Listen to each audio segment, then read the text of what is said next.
face death with certain apprehensions, not certain as to its nature. But by wisdom we gain a strange confidence over death, as expressed by Jesus and Socrates, and expressed perhaps by little people more than we know. The individual who labors quietly, giving his life, spending it in the service of others, moved perhaps by need or emergency to a gentle kind of martyrdom that we will never really appreciate. The majority of human beings, though they do not understand death, are not afraid to die. What perturbs them is the long, sometimes difficult process of dying.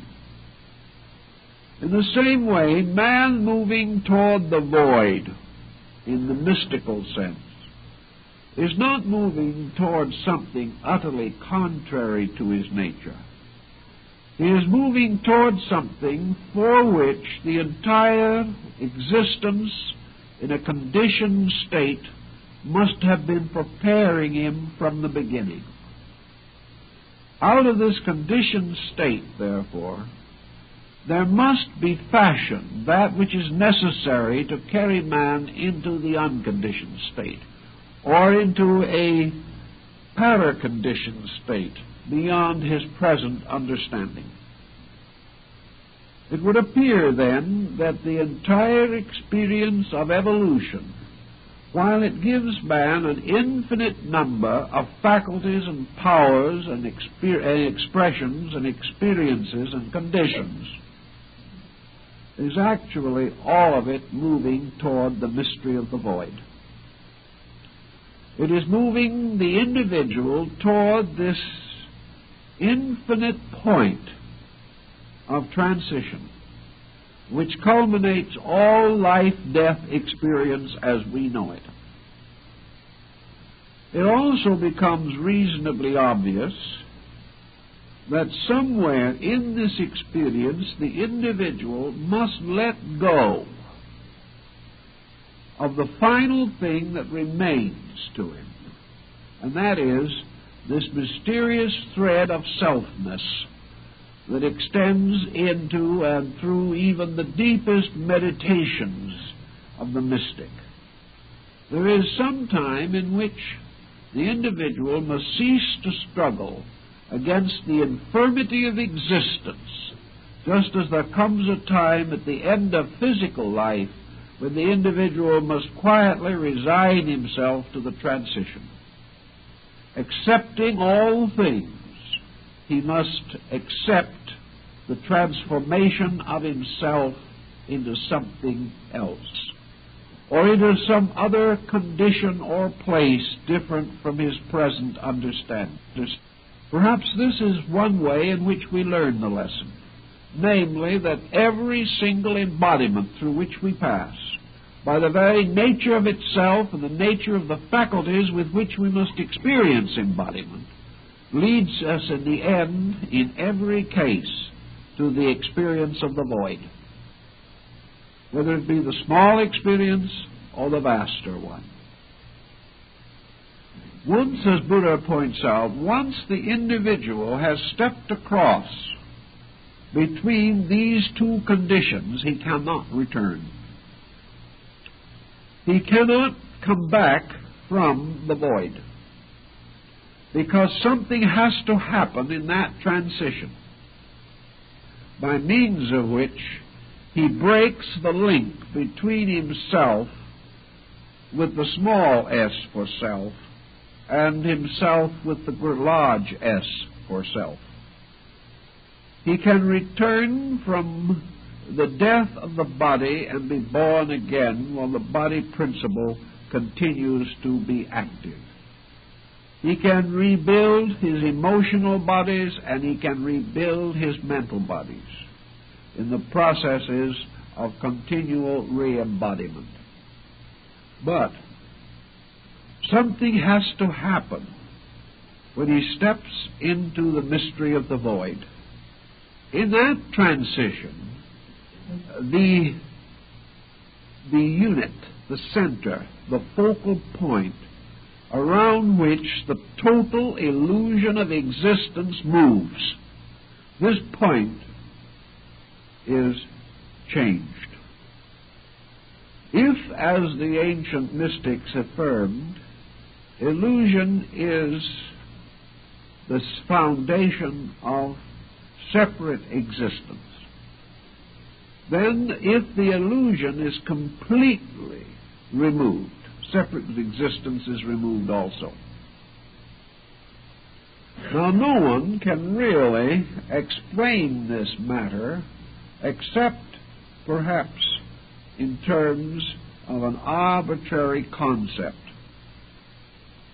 But there may be the time when we will be able to trace it somewhat more effectively than we do now. Unfortunately, in these times, we are not trying to trace it. We are concerned only with our objective existence. If we had devoted half the energy to the conquest of ourselves, or the understanding of ourselves, that we have devoted to the effort to understand lesser things, we probably would at least have a greater insight into our own need and its ultimate solution. The southern school of Buddhism, the Hinayana, was called the Lonely Road, inasmuch as it was the search for the void as the immediate end of the life of the dedicated arhat, or saint. It was the duty of the Buddhist mystic in the early or primitive system of Buddhism to reject and renounce all things, and taking upon himself the robe and a begging bowl, to go forth to the extinguishment of his own personality. He must step by step tear down the mysterious involved structure that imprisoned him in the illusion of materiality. His only end, his only goal, his only purpose was final immersing of his entire nature in the void, the total extinction of himself in eternity. Now, it is amazing that such a doctrine would have had a great, powerful, important following, for it seems to be the most complete fatalism that is imaginable. How was it then that millions immediately rejoiced at this idea? The only answer to it has to be that somewhere within the deeper part of man there was the realization that this was true. That while the mind and the emotions could not justify the procedure at all, nor could any practical consideration as we know it support it, but somewhere inside of man, perhaps, there was this primordial or primeval realization that the entire economy of consciousness was pointing in this direction. There could be no other end. But when the northern school arose, the lonely wanderer seeking only the extinction of himself was no longer acceptable. Perhaps it was due to the fact that the faith passed into the keeping of other nations, other races, other times, other social groups with different basic attitudes toward the problems of life. These other groups, however, all agreed upon the same fundamental premise. At the end was the void. None of them changed this or modified it in any way. But the northern school took the attitude that when the hour of decision comes, when the individual, having achieved enlightenment, contemplates the extinction of his own nature, that there should be a further contemplation, namely that having achieved what very few have ever accomplished, having come as near to eternity as man can come and live, having approached the void to the degree that it became a strange drawing power which seemingly reached out to grasp the individual and absorb him.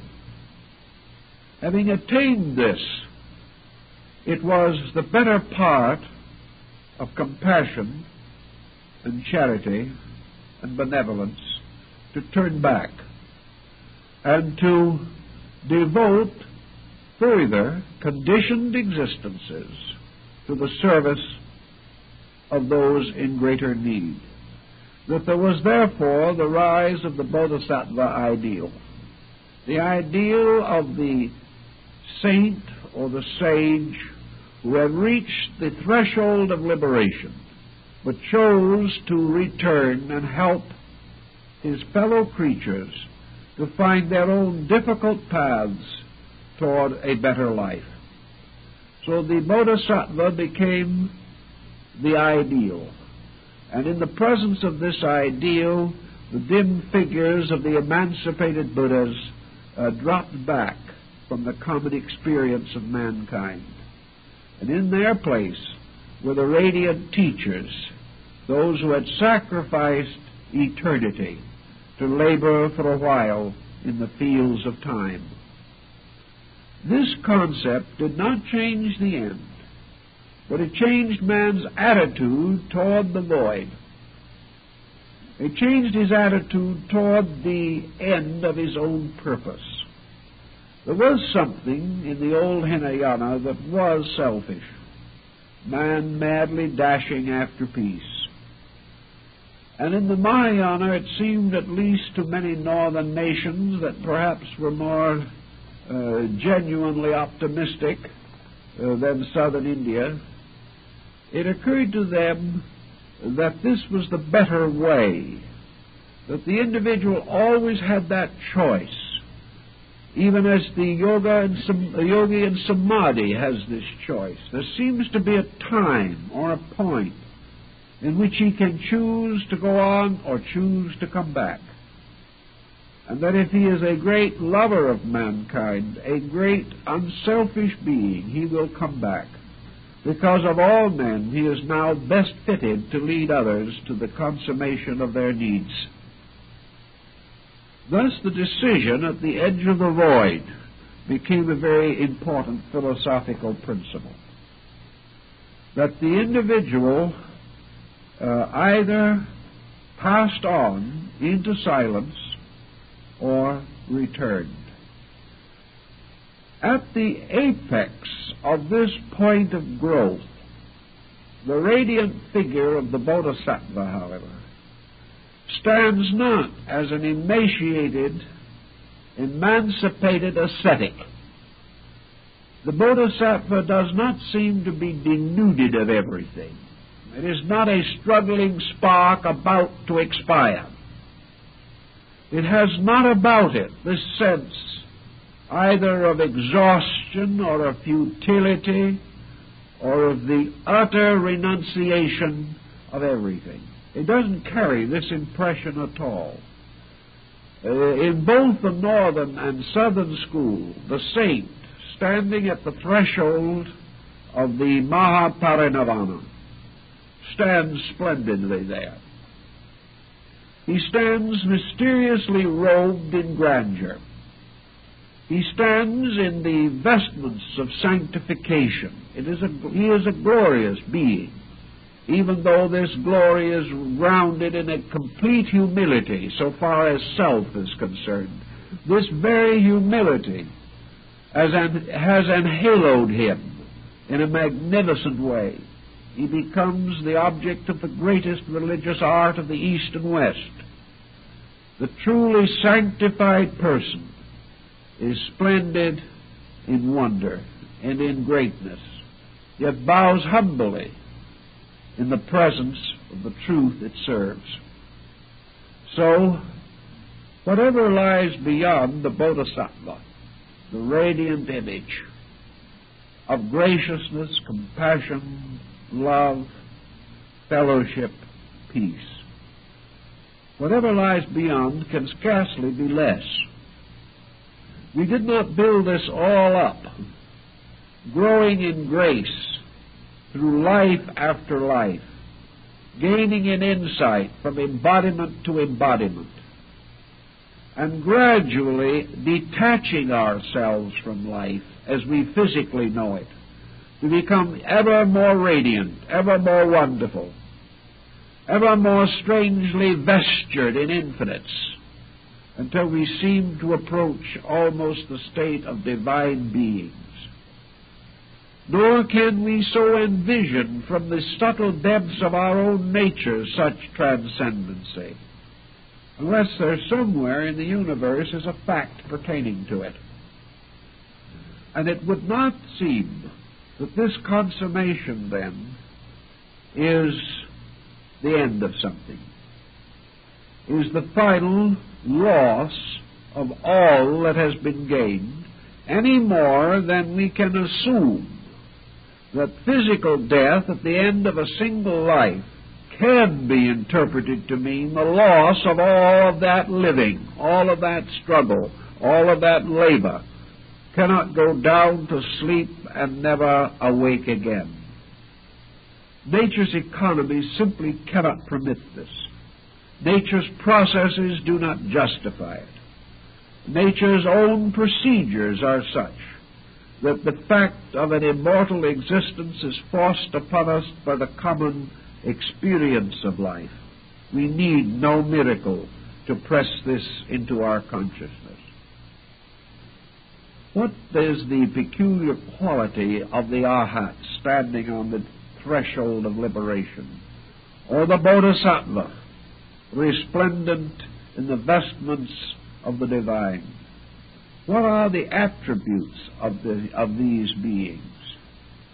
Perhaps these attributes suggest to us a strange long cycle, returning again from the innocence of infancy to the innocence of redemption. All through the middle grounds we have doubts and fears. Mencius, the great Chinese philosopher, tells us that the quality that enduring in us throughout all eternity is our final hope of glory is the childlikeness in ourselves.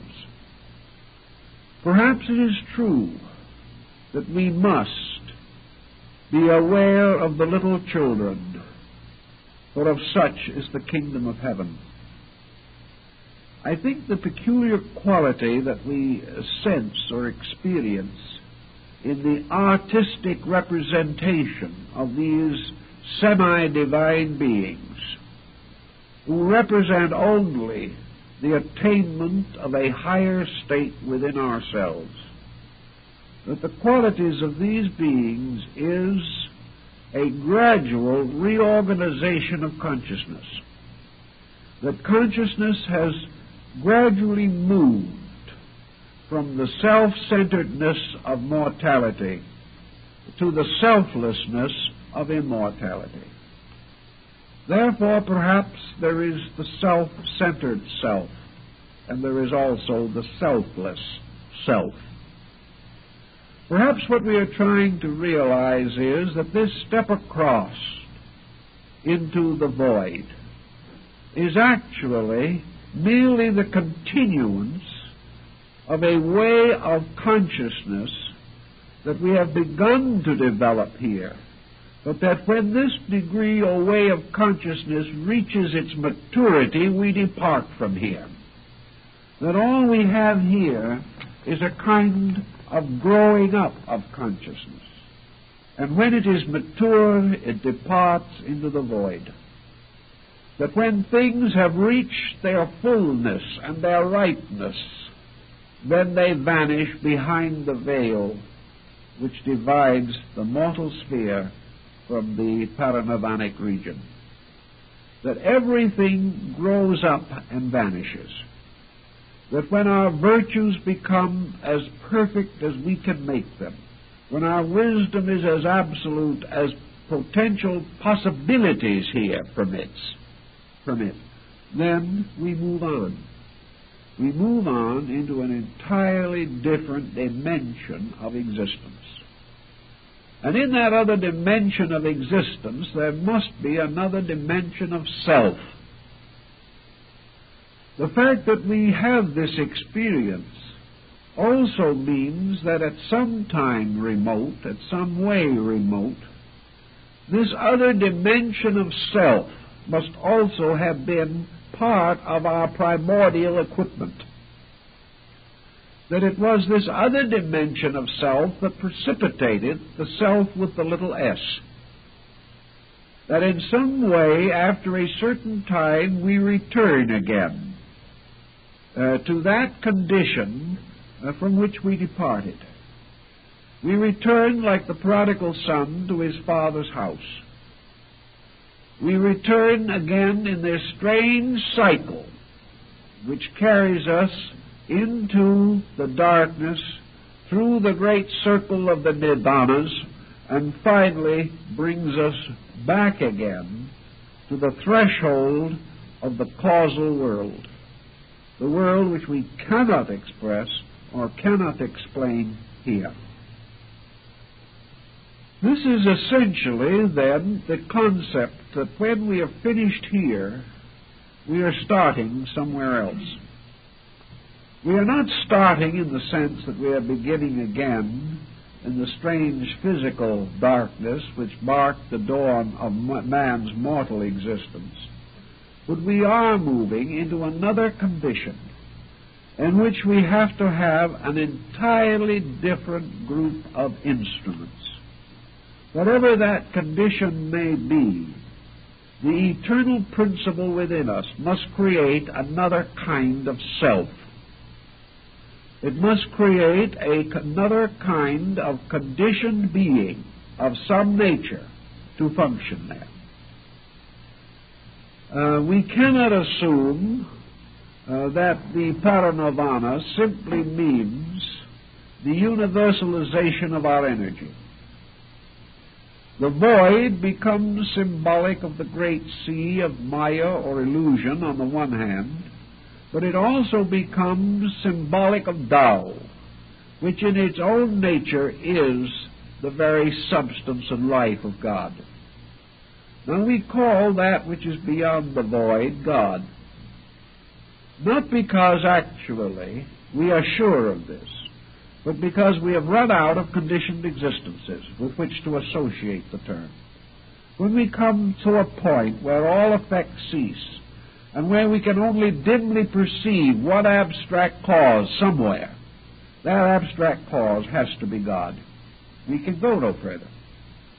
And God still remains the word to sum up our own unknown, the unknown of existence itself, which must be there, but which defies any definition we can ever bestow upon it.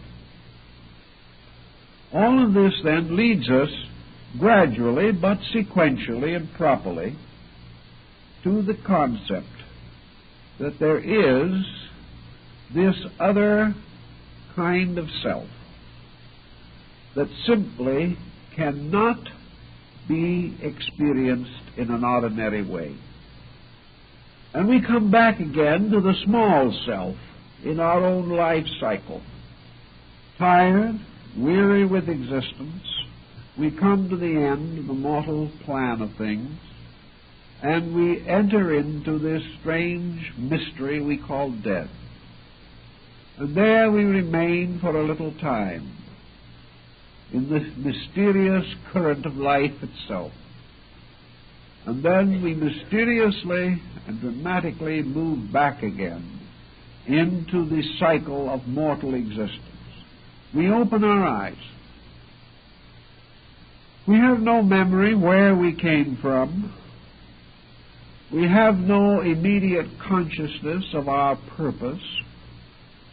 We must gradually build again the experience patterns which will adjust us to another way of life.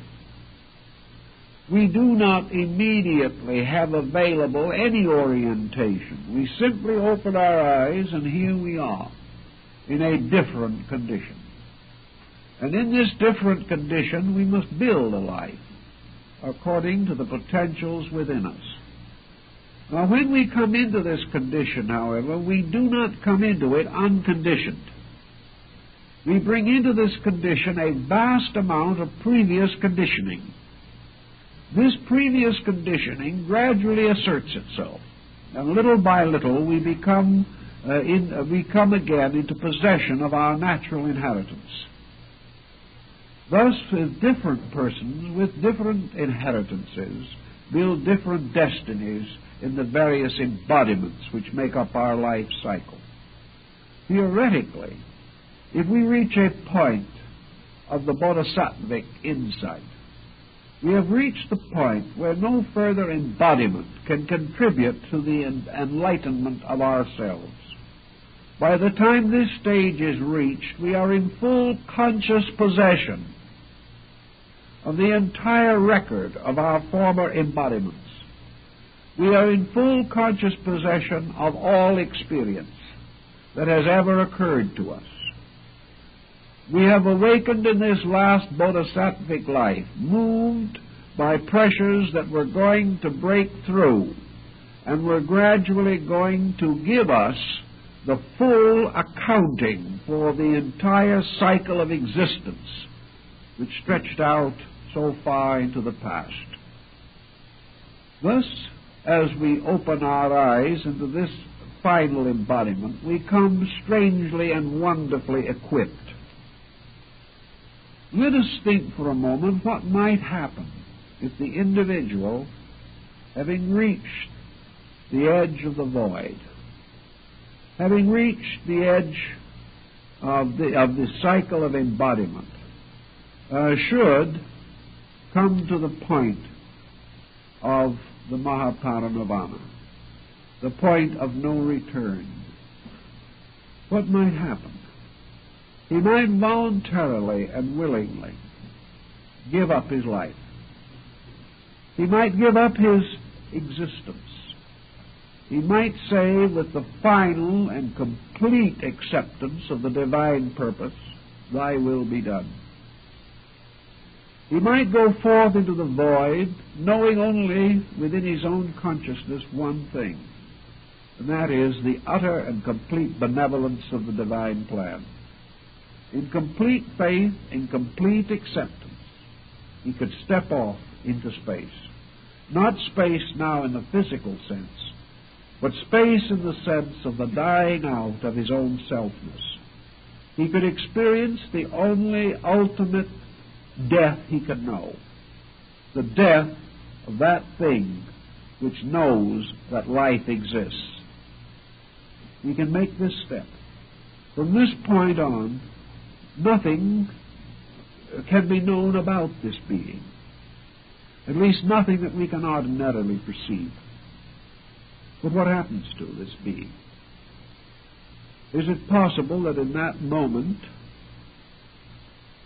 a new order of life opens to that being, that it is born into a different dimension, that it begins in this new dimension with this fullness of experience that it previously had, that with an entirely different sense or set of factors it could evolve, unfold, mature, and enrich without the existence of selfhood at all.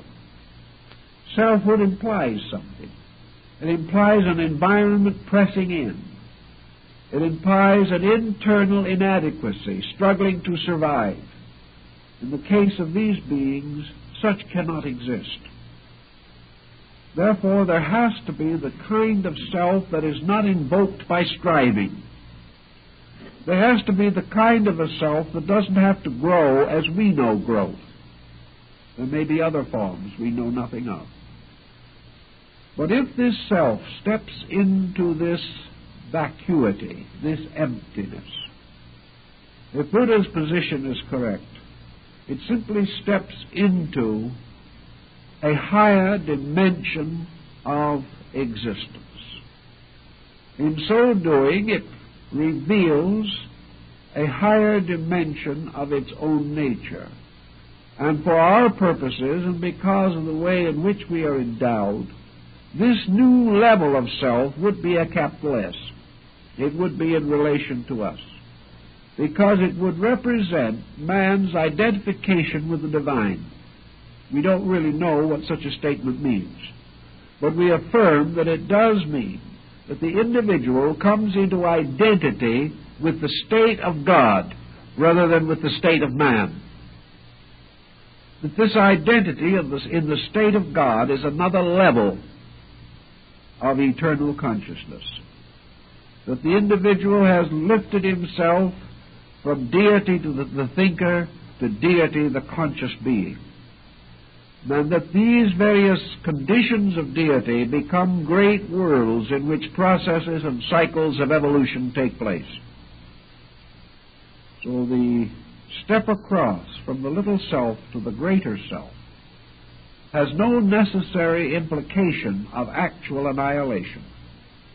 It has only the implication of the final breaking up of an attitude, which attitude is not necessarily real and is certainly only valuable in a world such as we inhabit.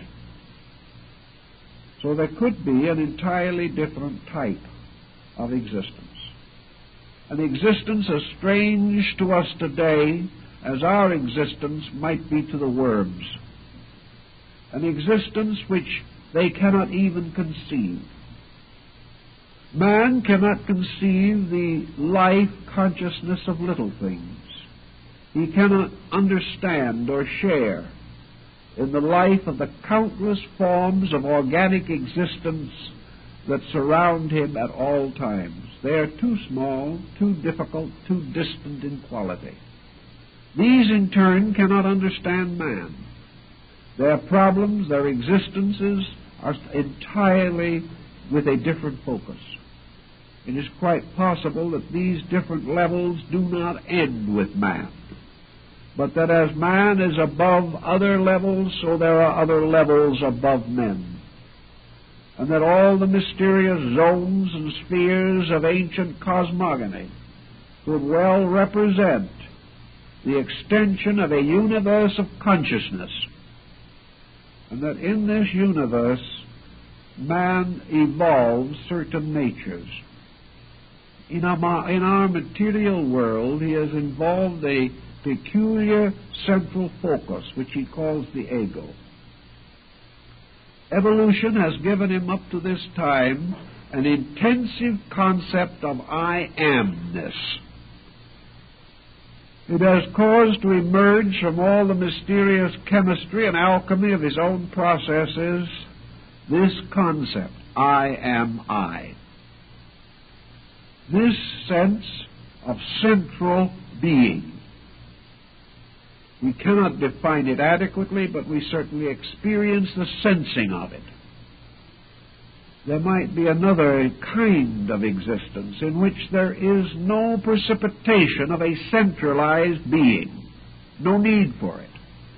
That rather, instead of a centralized being, we might participate in the experience of a generalized being. Yet this generalized being might not mean a diffusion of ourselves by a strange adulteration in space. We might not simply disappear in some strange, abstract, fluidic essence. It is perfectly possible that the individual can have a motion towards a complete generalization of consciousness that can be just as valid, just as real as the concentration of consciousness. That seems to be Buddha's point of view, namely that what we term the extinction of illusion is the end of something that we believe to be real, but that it has nothing to do with survival per se. It has only to do with the survival of our own attitude toward survival. If this attitude changes, if this attitude ceases, then we face an entirely different challenge of survival. But the loss of the instinct to remain as we are does not necessarily imply that the only alternative is extinction. What perhaps we are really faced with is the motion from a negative state in which ignorance presses us toward a state of consciousness. So that what we are building up, what we call trial and error, is merely a pressure due to ignorance. That the individual is inadequate.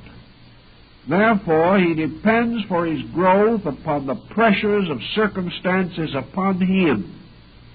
Or, as some might say, he grows by suffering.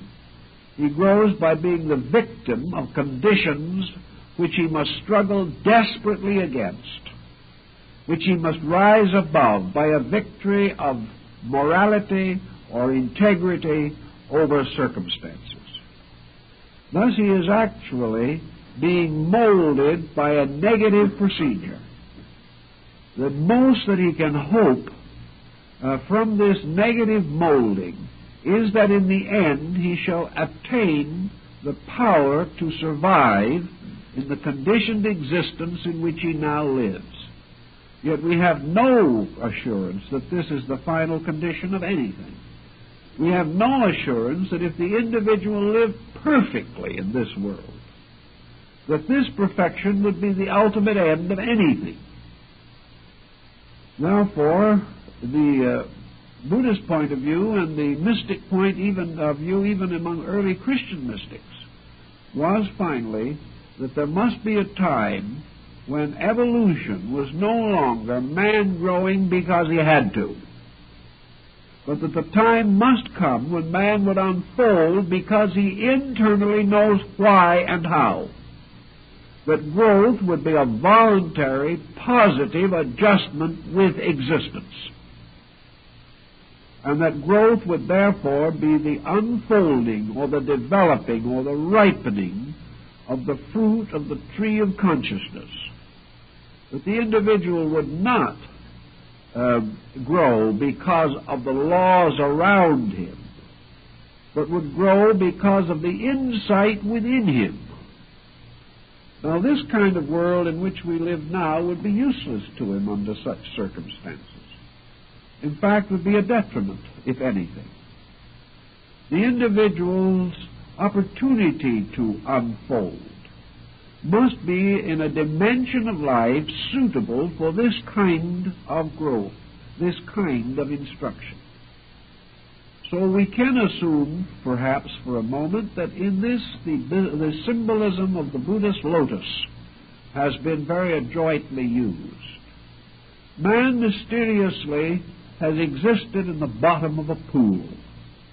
His roots have gradually dug deeply into the wet earth, the slime, the mud, the elos, from which life crawled.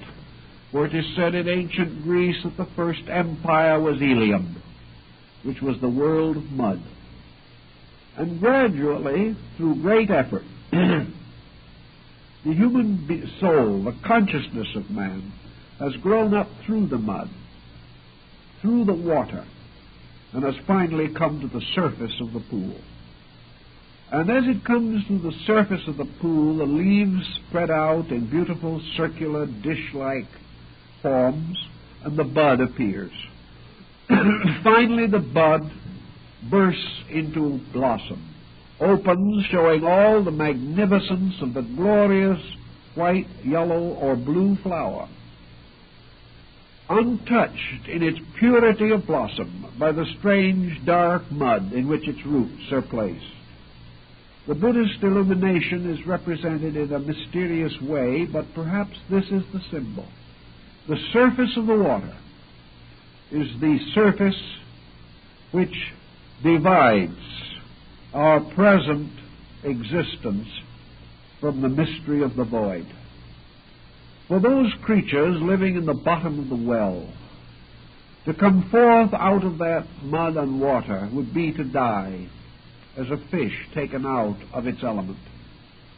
Therefore, to that which is unprepared, this transition is a terrible and dangerous thing. But for the lotus, which was fashioned for this purpose, the revelation of itself means that it grows up through mortality and blossoms upon the surface of the void. This blossom really represents the birth of the larger consciousness concept, that actually what we would call passing into the ultimate samadhi, or into the mahaparinirvanic state, would be that from this side, from this appearance, something disappears. Something seems to cease. Our friend is gone. Not by the common emergency of death, but by an extraordinary transition from which there is no return. But above the surface of the void, a different perspective might show that at that moment, when this thing seemed to cease, above the blossom opened. The being came into flowering in a world suitable for flowering, which is not this one. For in this world, things seem to flower, but they nearly always die before the blossoms are perfected. So in this other concept, the flower bursts forth into its true bloom, into its true fruitfulness, only after it has risen into the void. This would be the Buddhist concept pretty clearly stated. And that in this opening of the lotus bud into the flower, another self, our sattva, is revealed. This is perhaps even more than the bodhisattva. This is the perfect Buddha. This is that which has finally transcended this condition and come into an entirely new dimension of life. Somewhere in this upper dimension, which we call the unknown, which is merely our name for the void, somewhere there must be the foundations of consciousness, the foundations of self, the foundations of being. And the creature never knows this potential locked within it. It never finds this true self while it is here. But when it reaches into that world, which is the abode of a better self than it has ever known, then that better self manifests its own nature. Whether this is a final manifestation, we do not also know. Whether this process of endless growth goes on further, we can only speculate.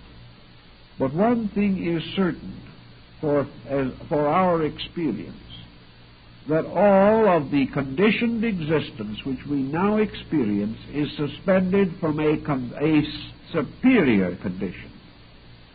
Therefore, that the conditioned self we know is suspended from a more universal self, which we cannot know until we have manifested it in our own experience. And this higher self, this self with the capital S, can only be experienced after we have transcended the nature of our present chemical pattern of constitution. That which will ultimately be revealed was archetypally present. The seed of the lotus self is already in us. This seed, however, will not blossom while we are bound within the three dimensions that we know. Because of itself, it is a thing of higher dimensions. It can only come when we are able to sustain a state of consciousness which is not available to us as yet. But we are working toward it. And when the proper time comes, we will experience it, and we will know the meaning. We will then realize that this self in some way is locked within the seed of the present self, but that this present self must break asunder, releasing the life within it. For unless the seed die, surely it shall not live again. Thus is written in the Scriptures. Therefore, unless the self, which is the seed of our immortality, is planted in the earth, unless it dies symbolically, this other superior thing cannot grow out of it. For the lotus upon the surface of the void is surely locked within the seed of our present imperfection. We transcend imperfection, and in so doing bring this larger self-glory into its state of blossom. These are only words about things, but about all we can do is use words and hope that in some mysterious way these words have essences which touch the primordial convictions of our souls, and that in some way from these words certain consolation, certain contact with value will be at least suggested. This is about as far as we can take a very abstract subject, so I think it's about time to stop and let everyone go home. And thank you very much for being with us for this series.